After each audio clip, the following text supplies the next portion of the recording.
Hi, this is Steve Maccabee, Multi-Agency Training Manager of the Somerset Safeguarding Children Partnership and host of the P-Pod.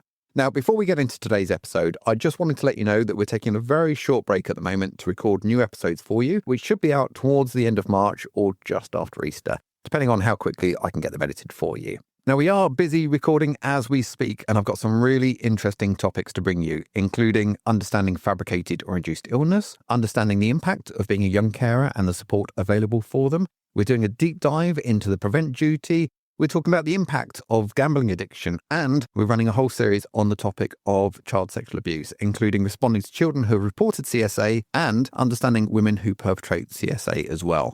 In the meantime, if you've not listened to them already, take this opportunity to check out some of our previous recorded episodes on a vast array of topics. Or if you've got any suggestions for things you'd like covered in future episodes, get in touch with us at thepod@somerset.gov.uk. So for now, enjoy this episode, and we look forward to you joining us again soon for more at the P-Pod. Welcome to the P-Pod.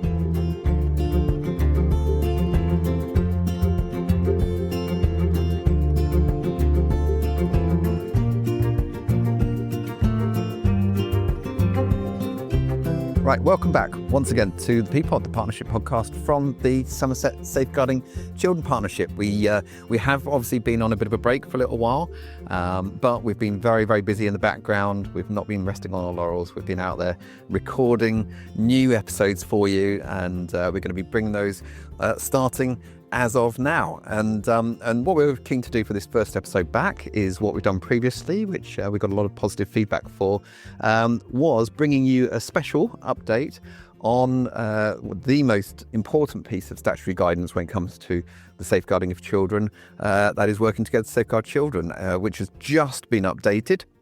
So we've been spending our time, as many people have been around the country, pouring through the details and bringing you a short special, really, giving you those key highlights of what you need to know, what you need to be aware of with the updates in working together in 2026. And so that's one bit of good news, that we're sort of back up and running. The other very exciting bit of good news is for those of you that have listened to previous episodes, you'll know we have done some working together special previously, back in 2023, when working together was last updated.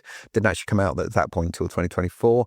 We've also done some Christmas specials, and you'll know as part of those, I've been really pleased to be joined by the SSCP's business manager, Jasmine Wark, to take part in those episodes with me. And some of you may well be aware as well that in our last Christmas special, we had Margaret Brooks, who was acting business manager while Jasmine was on maternity leave, undergoing lots of very exciting sort of life changes. But the exciting news is we have got Jasmine back with us. So Jasmine, thank you so much for joining me today to sort of dive straight in with a podcast as well, back in working together. So, yeah, brilliant. Thank you so much for having me. No, thank you. So I've got to ask you before we get going, how's parenthood treating you? This is your first baby? Yeah, absolutely. I've got a little girl and it's been amazing. Oh, no. Have you been employing the icon strategy? Things like that? It's important when used? Definitely. It's been brilliant kind of being in contact with various services and seeing all the fantastic resources that they have and accessing those. So it's been great. Good. And how's sleep? I've got to ask. Meh. That's a fair way of putting it. Fair enough. So, well, brilliant. Well, thanks for kind of diving in with this for us today. And I know in particular, we spent a lot of time really sort of going through the details of the updates and working together that we're going to talk about today. So, obviously, we're going to kind of do a bit of a deep dive into updated guidance, but really kind of bring some of those key highlights. But importantly, I know what we were keen to do is kind of really translate that. What does that actually mean in day-to-day practice to people listening to this? So I guess on that note, to sort of start us off, what would you, if we were kind of the biggest change, the biggest thing to be aware of, the biggest highlight that people need to have on their radar about those changes and working together, what would you say? What are the bits that people really need to be aware of? Yeah, that's a great question. So I think certainly the guidance this time, it brings a lot of additional focus, a lot of additional clarity to some specific terminology and areas of safeguarding that we're working in, and a real kind of reflection of values in terms of the explicit focus of child's lived experience and kind of anti-discriminatory practice, and the value of early family support and kind of recognising and responding to concerns and getting that support in place as early as possible. But I guess if it was a real headline, it would be some changes to ways of working. Yep. That's an EastEnders drumbeat. That is just kind of leaving it on that. But yeah, and I think this is a really interesting one, isn't it? Because I know there's been quite a lot of things put on hold for a little while. I think it's fair to say, and I think actually when we did the Working Together 2023 update, we talked about then that the government was saying, that was very much kind of laying the foundations for bigger changes to come. It was going to be updated year on year. Yeah, we didn't get an update, later on in 24. We didn't get one in 2025, and similarly with things like keeping children safe in education, haven't undergone any major updates for a little while. But I think everything's slightly been on hold up until, now, really. Yeah, and it's been a bit of a long journey, but I think you could see the seeds of some ideas and changes in Working Together 23 that have really come to fruition or really been developed in Working Together 26. For example, Working Together 23 for the first time introduced the idea of a lead practitioner, didn't it? So kind of the lead person working with a family in some scenarios might not necessarily be a qualified social worker. And I think that was introduced in Working Together 2023, but now we have Working Together 2026 sitting alongside lots of other exciting development work in child safeguarding that finally gives us a bit of detail and vision about what that could look like moving forwards. Yeah, because that sort of, because we've talked about lead practitioner for years, haven't we? But in terms of that kind of role, particularly looking at children on child in need plans, and actually, like I say, it previously had to be a qualified social worker who was directly working with that family. But we started to see that shift in 2023 about the ethos more than anything else about working with families, not doing two families, but also with that, having that pragmatic approach about actually who is best placed to be doing that direct work with the child, even when they're on a child in need plan, and is it in the child's interest to have to change, somebody who's been working with them potentially for a long time to a new social worker, new face. And so I think you're right. We started to see those green shoots of change then. And obviously we had a lot of big national reports kind of conducted. We had the national case review for Starr and Arthur, published in 2022, with a lot of learning coming up from that. We had the National Care Review from Josh McAllister, Stable Homes Built on Love. That was published in 22. We had the Independent Inquiry into Child Sexual Abuse in England and Wales, published in 2022. So I think it's been fair to say that certainly we've all been sort of poised for a while going, right, what's coming out from this? Yeah, and you can see the footprints of all of those reports finally coming through into Working Together 2026. Yeah. Absolutely. So let's get into that there if we can, because people often sort of hear about updated guidance and just think, okay, it's just a document's been updated, just kind of paperwork that's been updated there. So, and what's really sort of changed in 2026 Working Together that kind of affects that day-to-day practice really of actually working with families, not just a kind of policy change, but the practicalities? I think that's a really good question, because Working Together, it covers all aspects of safeguarding, from frontline practitioners to safeguarding children partnerships. So while it has a chapter all about safeguarding children partnerships and some updates about how agencies should be working together, it also has chapters about face-to-face work with families and how that should be conducted. So in terms of practice changes and that kind of day-to-day work, I think the term I'd like to talk to you about first is Families First Partnership. So hopefully our colleagues have heard this term, and it's starting to become sort of more widely discussed and introduced as an idea in Somerset. Our next door neighbour Dorset has been a pathfinder for this. So they're sort of been working on this for a while, but in 2026 it's a really exciting development for Somerset, where really there's going to be some fundamental changes to the approach of how we support families. And you've already kind of touched upon lead practitioner and reducing transitions for children. And that's really embedded in this model, where the whole model is aimed at families not having to tell their stories again and again and again, not having to travel through various different services on their journey of kind of support, really empowering them to lead their own decision making and find solutions for themselves, and keep the focus of everything on the voice of the child and the well-being of the child. So what is that going to look like? So in Somerset, we have our continuum of need, which is sometimes fondly called the windscreen lovely wiper. windscreen wiper, yep. Yeah, because it looks a bit like a windscreen wiper. And that has kind of four different tiers of support for families in Somerset. So we have our universal. So that's support that's available universally to all children in Somerset. So that might be a GP or school support, things like that. Then we have our additional tier, which is about early help for families, but it might be that an additional service becomes involved or a specialist team within a service.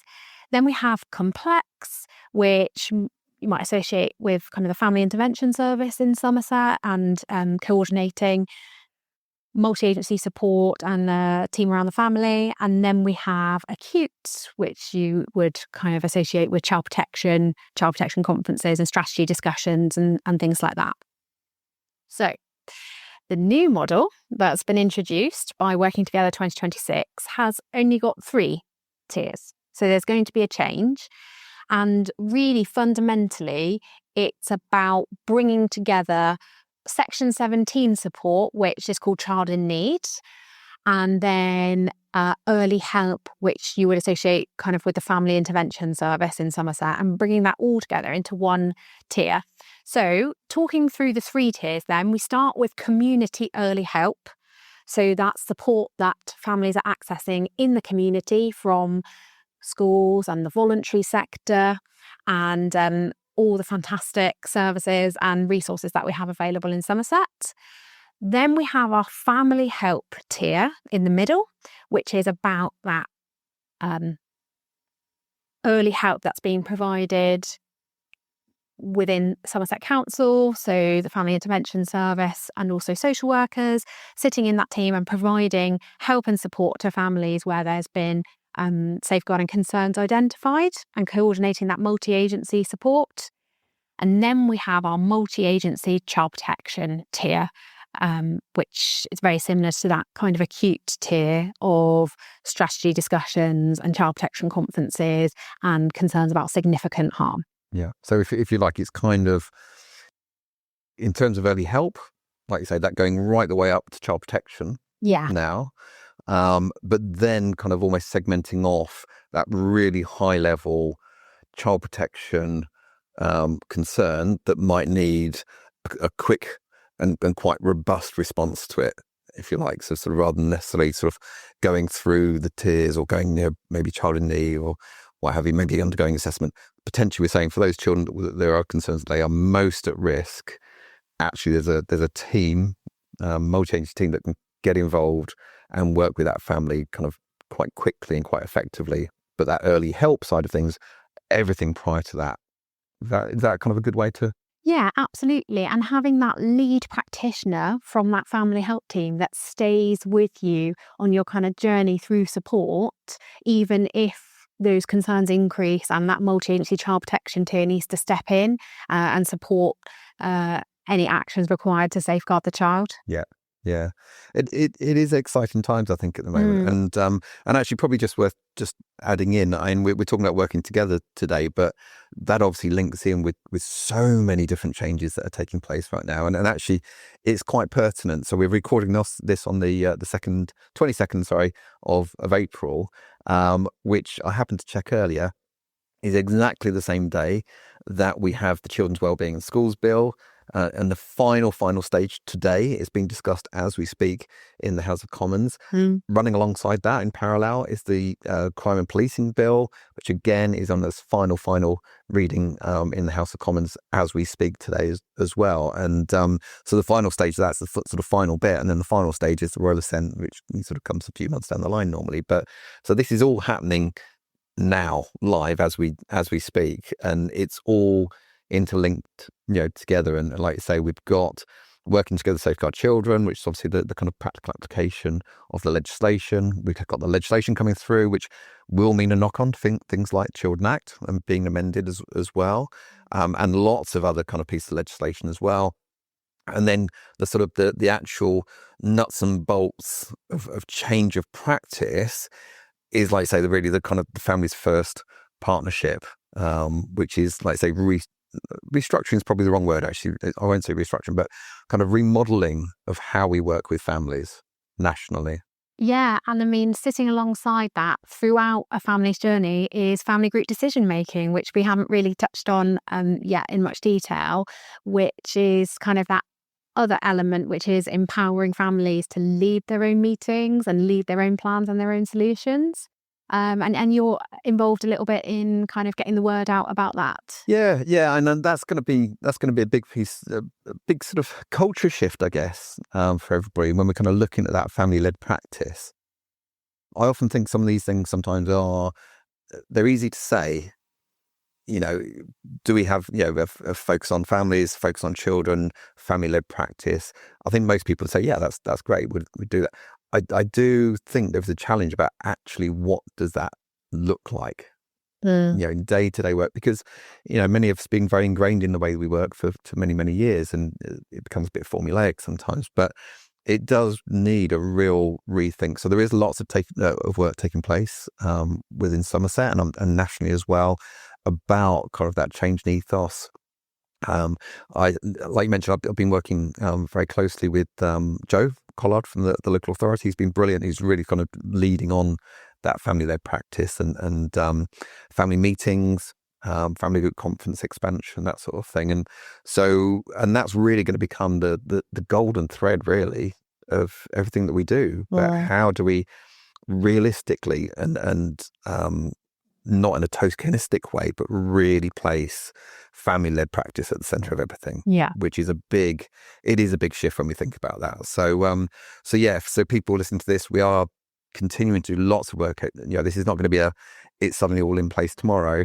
It is a culture change. It is going to be a shift in practice, and it's going to take a little bit of time, but it's really driving forward. So I've been working with Joe from the local authority quite closely on that, and sort of looking to roll out some training. And we were talking earlier this morning about some of the guidance that goes alongside that, and really supporting as a partnership that sort of culture change across all partnership agencies, and how we really kind of work together with families at the heart of that.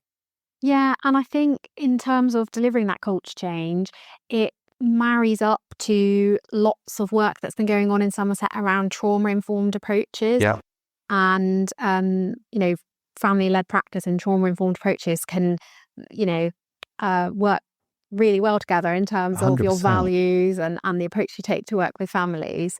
So I think as well, there'll be lots of practitioners who are so excited to hear about this development and the rollout of this work, because it will fit so neatly with things that they're passionate about in terms of motivational interviewing for families or trauma-informed approaches and empowering practice and things like that. Absolutely. I know. And understandably, sometimes people kind of go, oh God, here we go. We've got something else now we've got to do. We've got to do something different again. But you're absolutely right. It's so interlinked. If we're looking at family-led practice, you have to have a trauma-informed approach to that. You can't have a family-led practice without that. So it's got to be trauma-informed. And then actually, how do we apply that in practice? And I think that's where motivational interviewing fits in beautifully with that as well. And again, it's very much the same ethos. So again, for anybody listening to this is I think you coined the phrase beautifully earlier. Yeah, there's been a progression of this over quite a number of years, and now we're kind of just at the starting line of actually, the gun's just fired and we're just starting to run. But it is about pulling all of those bits together, and alongside that, sort of actually frameworks of practice about actually how do we, if we're looking at running a family meeting, how do we actually do that so we make sure we keep the families at the heart of it? So it's exciting. I do genuinely think it's exciting. I think this is, I would say, the biggest change really to safeguarding practice, probably since working together, probably since Children Act came in 1989. I really Yeah, do. and I always find it exciting when I come across a model or a theory or like a way of working where I almost feel like I have a light bulb above my head, where I've kind of felt, I always feel like I've been working in this way before and it fits with my values and how I want to work with families, but I've never had a word for it before. I've never had a model for it before. And Yeah, so it's always something to get really excited about yeah. when, if you're someone who's really passionate about the voice of the child and getting better outcomes for children in Somerset, when you can kind of come across something that's going to really, help to change children's lives. Yeah, definitely, and it is nice, obviously from the training I deliver, sort of pick up a lot from frontline practitioners, and likewise, there's a lot of excitement around this. There's a lot of bit of head scratching and going, I don't quite understand this yet, or don't quite know what that's going to look like, and I think it's fair to say probably not many people nationally do. But it is, it is exciting. It is change, which can be a bit daunting sometimes. But I think it's really positive change. It's all in the right direction. Like I say, very much fits in with many people's values, including my own. And actually, I've got to say, I've already, picked up those green shoots that are already taking place. So I know, again, the local authority have been doing lots of work recently around developing locality teams and bringing together education services and family intervention service, and also then sort of pulling into that wider, youth justice. And now also recently I was talking to somebody from the Safe Somerset Partnership looking at community safety and pulling that together. And those teams being, based in the same locality, working together more effectively as a team together, rather than sort of, what service are we going to refer to and who else can we pull into this? And again, I've already picked up, it's very early days with this, but within training, some really positive comments about that. And people saying, oh, I did, this has worked really well. This was a concern I had with a family, and family intervention service got involved, but actually they were great because they linked in education into that, and they pulled in, there's some concerns around antisocial behaviour, and that sort of pulled in, say, Sunset Partnership. And it's much more of a seamless, joined up approach, as opposed to, right, what form do we need to fill in and send off, and sort of start building a new relationship with another service to come in and support alongside us. It's much more, we are collectively the service, and how do we meet those families' needs, as opposed to how do the families sort of fit into the criteria for the services, if you like. Yeah. So yeah, so it's exciting times. So I don't think so. We've kind of talked about the ethos there and some of those practicalities around the Families First. And again, if anybody wants to find out more about the Families First program, you can find out details on the SSCP website, or sort of nationally, there's lots of government guidance that's being published around that. But I think getting back to working together for a minute, so it does talk about a few specific areas. Yeah. And one of them I think I was interested to pick up on is around anti-discriminatory practice. And I know this is something that's as well been focused quite strongly on from the National Child Safeguarding Practice Review Panel and their report. So I think it's really good to sort of see that in there. But I think that's kind of one of the kind of big shifts within the 2026 guidance is how directly it talks about racism and discrimination and disproportionality. So I guess kind of what does that actually mean, again, for practitioners when they're looking at assessing risks and making those day-to-day decisions? Yeah, so as you say, kind of off the back of the national report that we had in 2025 that was called Racism and Safeguarding Children, there's been lots of additional guidance added into Working Together 2026. And really the centre of that is about reflecting on bias, curiosity, challenge, but also understanding children's lived experiences being really at the centre of what we're doing. So not something to consider in addition, but something that is a core of all safeguarding work. Yeah, that kind of, like I say, I think in the National Panel's report, they highlighted quite often that it was acknowledged, different cultures, different backgrounds, different ethnicities. It was often acknowledged by agencies, but not, like I say, that real thinking about, so what does that actually mean for that child and those around them? And I think that's quite key, isn't it? We've really got to really think about that. Yeah. And I think that's a really interesting point you just raised about what does that actually mean for the child, because that's also echoed in, there's some additional wording about babies and unborns. And in terms of really explicit wording, more explicit than ever before, about early curiosity and early identification of concerns and that shared responsibility across agencies to support families and not wait for a crisis. So absolutely, that same term, what does this really mean when you're working in pregnancy, being able to pick that up and think about those risks and how they can be supported throughout the pregnancy and then on past the birth. So I think, in terms of babies and unborn children, we've got some fantastic resources and web pages on the SSCP website for practitioners. We've got our pre-birth toolkit and we've got our early years resources that can really help practitioners when they're working with babies or families that are pregnant to identify concerns and also support. And you also deliver training, don't you, Steve? Yeah, absolutely. And working with our partners from maternity services and public health nursing, from children's social care as well as part of that pre-birth planning.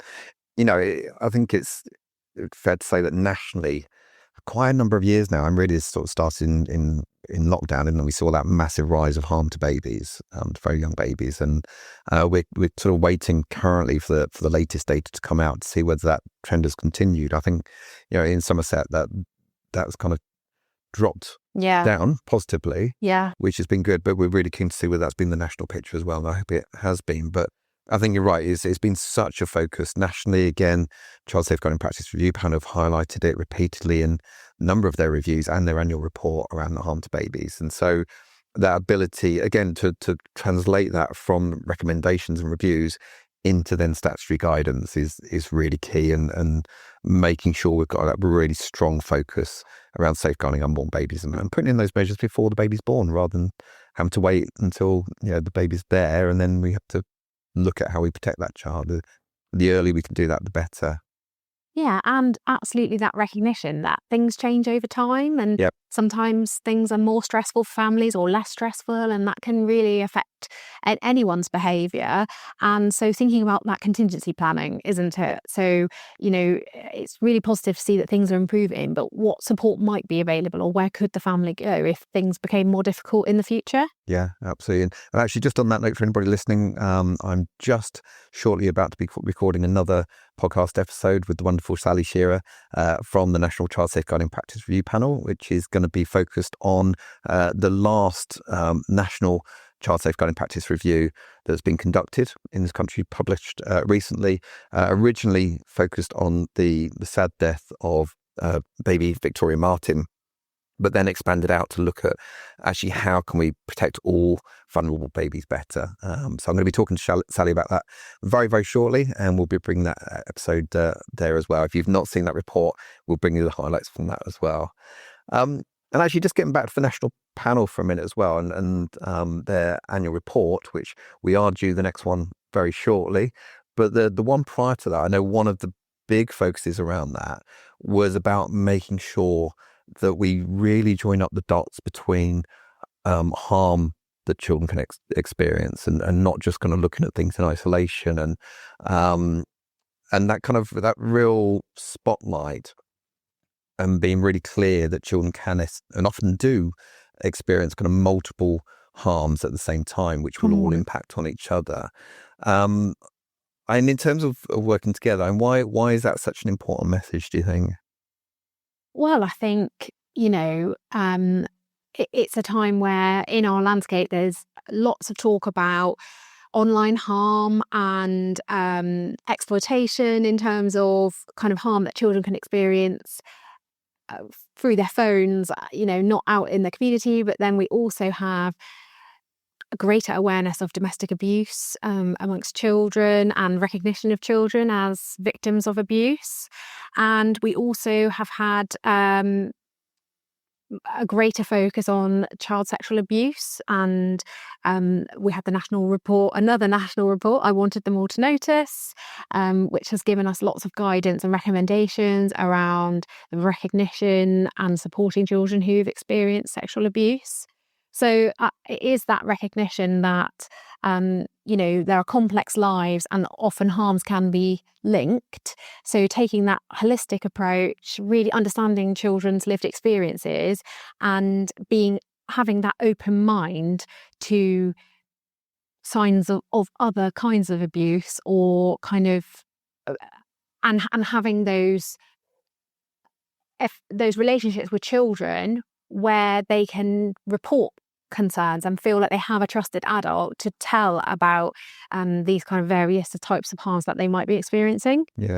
Yeah, and I think it is really difficult. And like you say, sometimes working with it, there's a lot going on, and it is complex, and and understandably, you see it quite often. And again, you see it in national or local reviews and reports where it is noted that there are concerns about the home conditions and neglect, and that's sometimes the more tangible bit. And so agencies focus on that, and we look at, okay, we've got to improve the child's clothing and food in the cupboards and things like that.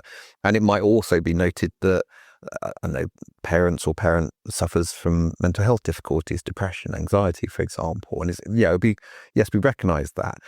It might also be recognised that, I don't know, there's been domestic abuse that's been taking place. That's recognised, but often not that joined up approach to go, okay, just from that example, how is the domestic abuse impacting on parents' mental health needs, and how is that mental health then impacting on the state of the home, for example, and then potentially, using your example, how is that impacting on the child, who then may be taking themselves out of that situation, which might be increasing their vulnerabilities to exploitation. So I think it is that bigger joining up the dots, the so what questions, isn't it? But that leads me on to talk about information sharing that I was going to come on to next, in terms of thinking about that example you just gave. Everyone has their piece of the puzzle, don't they? And information sharing is absolutely core to everything, because where there's these multiple and complex harms, actually, if you might be the parent's mental health worker, you might have an understanding about the concerns there and any kind of increasing concerns and things like that. And if you are some kind of practitioner that does home visits, you might have the piece of the puzzle that's about, concerns about the home conditions and the effect that that's having on the child. And at school, you might have noticed some signs of exploitation from the child, and you might hold that piece of the puzzle. And actually, it's only when you come together and you share those concerns with each other and build that picture of the family's experiences and the wider concerns, that you can start to really understand the child's lived experiences and the effect and the impact that all these different harms are having. And again, just going back to what we were talking about earlier about family-led practice, unless you can really understand what's happening for a family, actually we can't really have that family-led practice unless we come from that stance to begin with of understanding better, and then being able to work with families to support them to make changes rather than looking to come in and make those changes for them, which we just can't do, can we? So. But we've got some great resources on information sharing within the Somerset Safeguarding Children Partnership. So we've got an information sharing webpage for practitioners. We've got an animation and lots of guidance. So I think we linked to the national guidance as well that's available for practitioners. So there's lots and lots there if anyone has anything that they'd like to find out more about in terms of information sharing. Yeah, you're a professional at this, all these plugs now. But yeah, absolutely. So yeah, if you want to find out more, go to the SSCP website. If you click on Working with Families tab, and there's information sharing down there, and there's loads and loads of information in there. Like you say, we've got some local information resources we've pulled together, animations and things, but there's national videos. There's a video there from the Information Commissioner's Office about the sort of the technical details around information sharing, if you like, and GDPR. And we've got our previous podcast that we did on it as well. So loads of ways to tap into that. And I think that sort of touching on multi-agency working there as well. I know, we've talked about safeguarding being everyone's responsibility for years and years and years now, haven't we? But it does feel stronger this year, stronger emphasis on that, and it's kind of clearer about what that means, particularly around expectations. And we talked about information sharing there, but also that sort of wider accountability, isn't it? Not just sitting with children's services and that, again, that families first model, thinking about early help right the way down, but also professional challenge, has been, again, sort of strongly challenging that and making sure we've got that really good, robust professional challenge in there. Yeah. So Okay, well, I think just kind of we've given some highlights here, and people do want to check it out. Thankfully there's some really good summaries that are out there now that people have produced. Yeah, there's one on the NSPC website that has a detailed summary of all the changes, or there's one on the Department for Education website as well. Yeah, perfect. So do check those out if you don't want to read the whole 350 pages or so of working together, which there's nothing wrong with that. It's good to get the details in there, but we like to bring you the highlights because we know that everybody's very busy on a day-to-day basis. So, but I guess, just kind of bringing things back to the kind of reflections on the update, really. So, we know we've got people, lots of wonderful people who listen to this from across education and health and police and voluntary sector and local authority and everything. So what's kind of, would you say was one thing people would kind of be worth just pausing and reflecting on really about these updates? Great question. Well, I think probably, the one central reflective question is, how does my role fit in this? So it could be kind of, how does my role contribute to keeping children safe, or how does my role contribute to us understanding the whole picture of the child, and how does my role fit with the values of this document and kind of bringing that to life? Yeah. So do check it out and do spend a bit of time reflecting on it. Because I like we mentioned earlier, I think it's easy to talk about these things sometimes, but when you really challenge yourself to think, what does this look like in practice? For everybody, it's going to look different in different roles that you have. But do spend a bit of time having to think about what this actually looks like in practice. So, Jasmine, thank you so much. Really appreciate that you coming in today and sort of talking us through that. And I will pop some reflective questions into the description for this episode, as well as links to the guidance itself. What I will say is, watch your space a little bit at the moment. So we're at the starting line. The gun's just gone off. We're just starting to run now. But check out the changes in the Children's Wellbeing in Schools Bill. They should probably be passed by the end of the day today. Crime and Policing Bill, and especially the Families First programme, which is in its infancy here in Somerset. But again, if you Google it, there are some pathfinder areas nationally that have been rolling this out for a little while now, and some of the learning from that. And there is going to be lots of change, and lots of sort of training coming out of that to come as well. So, Jasmine, thank you very much. Appreciate your time. Thank you for having me. And I shall leave you to it, because there's a very busy day ahead for us all, I think. So we are so pleased to be back with you at the P-Pod, and we hope that you found today's episode useful in bringing you up to speed with some of the changes that have been made and some of those changes still on the horizon. Now, as I mentioned in this episode, we have been very busy in the background recording new episodes to bring to you, which are going to be coming out fortnightly as of today. Just to give you a flavour of what we've got one episode with the National Child Safeguarding Practice Review panel, looking at their report following the death of baby Victoria Martin, focusing around protecting vulnerable babies better. We have a 2-part episode on the impacts of gambling addiction. We've also got an episode understanding the impact on young carers as well. There's a really fascinating episode that I recorded a little while back with some colleagues from health around fabricated and induced illness, or FII. And I also spoke to UNICEF about the Rights Respecting Schools Award. We've also got another episode for you around understanding radicalisation and the prevent duty. Alongside that, we've also got a whole series that we're going to be running around the subject of CSA, child sexual abuse, including a really fascinating insight with Lucy Faithfull Foundation, understanding women as perpetrators of child sexual abuse. Another recording with the Centre of Expertise on Child Sexual Abuse around responding to children who do report abuse to adults. And we've also, as part of that series, recorded a really, really insightful episode about why we don't talk about child sexual abuse. And that is with expert by experience, Jeremy Indica. Really one not to miss. But as always, if you would like to find out more details on the topics of today's episode, please go to the SSCP website at somersetsafeguardingchildren.org.uk or follow any of the links in this episode description. Now, if you do enjoy listening to the P-Pod, we would really appreciate it if you did take that little bit of time just to follow or subscribe to us on your chosen platform. Or even better still, leave us a review and let other people know about it. And make sure to let your colleagues know about this podcast and encourage them to come and join us here as well. It really does help to spread the word. Now, if you have any questions or comments arising from today's episode, or you'd be interested in being involved in future episodes, we really would love you to get in touch with us at thepod@somerset.gov.uk. Once again, I would like to give a huge thank you to my guest today, Jasmine Wark, the SSCP Business Manager. And as always, I'd like to thank you for listening. My name is Steve Maccabee, and I'm the Multi-Agency Training Manager for the Somerset Safeguarding Children Partnership.